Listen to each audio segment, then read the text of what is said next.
This is a technological showcase set in the world of The Witcher 4. What you just saw and are going to see now is running on a standard PlayStation 5 at 60 FPS with ray tracing. So in the game, you'll be playing as Ciri, a professional monster slayer, a witcher. She explores the world and hunts down monsters for coin. The region we are in is called Kovir, and you'll get to explore it in a game. Right now, Ciri is investigating a monster, and after gathering new clues, she is heading back to a nearby village.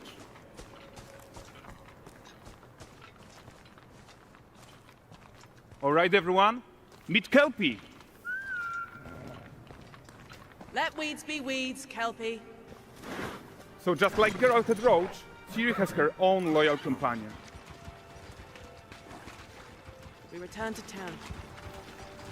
These two characters need to feel like one. Since you're gonna explore the world on horseback, riding needs to feel seamless, natural, and just fun. Yeah, and to support that, we're introducing multi-character motion matching in Unreal. So Ciri and Kelpie, they're perfectly synchronized when mounting from any angle and speed. And we also support root motion movement on Kelpie, so controlling her feels realistic and grounded. And there are also some really nice improvements to our Unreal Chaos Flesh Solver and these machine-learned deformations. So you've got realistic muscles moving and stretching under Kelpie's skin without compromising the performance there.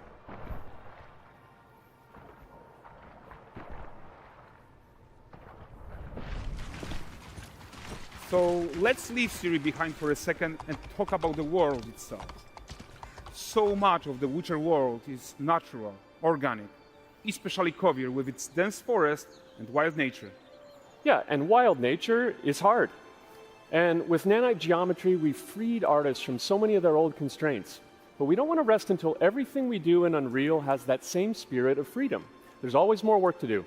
And foliage is a huge piece of that puzzle. So we are excited to introduce nanite foliage.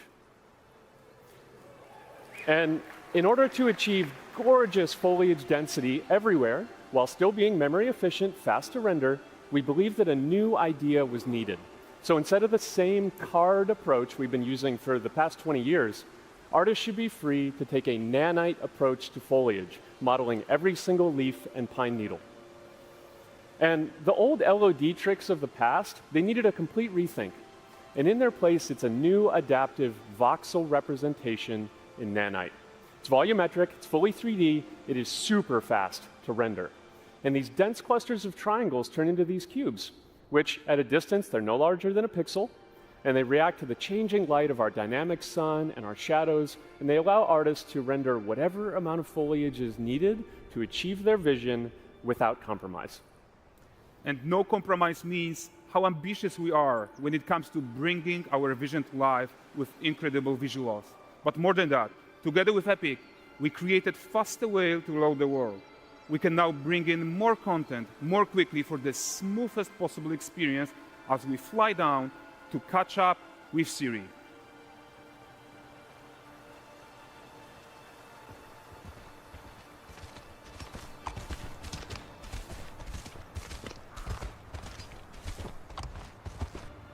Welcome to Valdrest.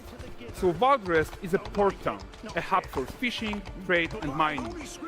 It's one of those places where you can meet shady characters or overhear gossip from other lands. It's also where Ciri took on her current contract. High-tech, let's leave Kelpie here and explore the marketplace and food. I'm so excited we can finally show you some of this stuff. Let's see what Valdrest has to offer. Not her again.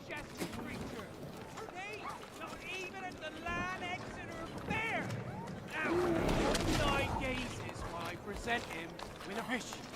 For the furry rascal will often wait, and a bear's weight grants good fortune.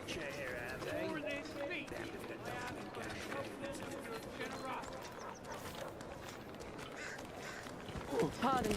Guys, notice how responsive the world is. Character actions directly affect what happens around you, sometimes even setting off chain reactions. Everything is working together.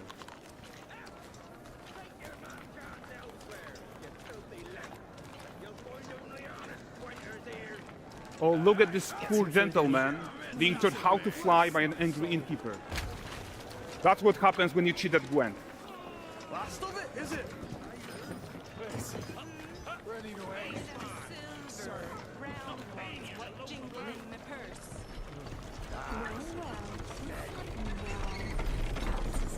Okay, so this is the guy who gave the series quest his own.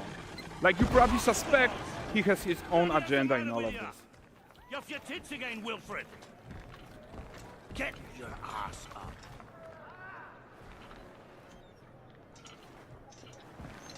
A typical day's toil. Who in? Ah, Witcheress. What news of my wagons? No eternity is taking that damn salt to arrive.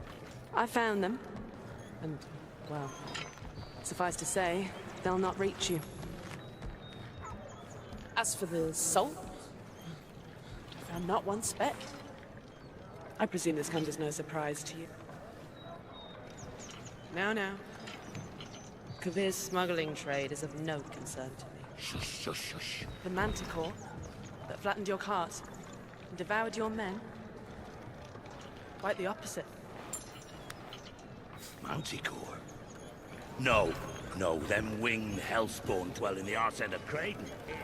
While Siri decides what to do about that merchant, let's take a look at the character technology that powers this marketplace. Why don't we listen in on these fishmongers? They're selling their wares, chatting up customers. Morning, catch this is. Won't find none fresher. Bring me ladies after one of those. Get this kind of got it for you. You mind, dearest? Into seeing something more. Got mackerel cod, all Brexit's finest. And there is tons of tech to play here, even in this simple market stall. Metahuman tools, improved Unreal Smart Objects, Chaos Cloth, and more. Yeah, and all of this exists to make sure that the gap in quality between Siri and NPCs is as small as possible. Yeah, and closing that gap, it's not just about fidelity, right, but also authenticity. They should react to changes in the world around them. But the prisoner in Pillory isn't exciting enough for Valdrest. Let's grab everyone's attention with a circus.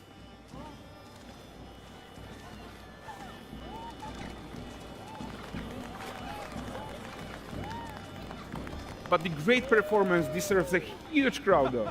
Let's crank it up.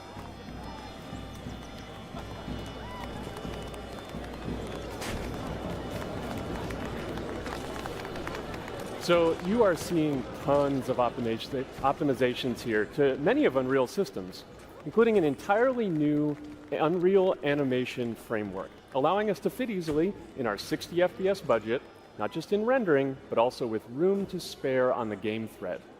Over 300 animated skeletal mesh agents all going about their business. And the whole point is to leave breathing room for developers like you to introduce the gameplay and the systems that your players expect, empowering you to make your worlds come to life without Unreal standing in your way. You are right, and that's the open world RPG that we're making. But before we wrap up, how about one final check-in with Siri?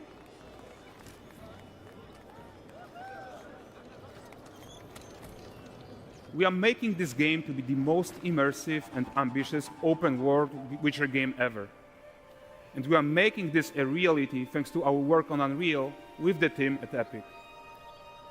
I think what we are doing together is going to bring in a new generation of open world RPGs, and I'm so proud of what we accomplished so far.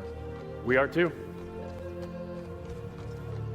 So we're almost done, but before we go, here's a small gift for all Witcher fans. A first look at Lanexeter.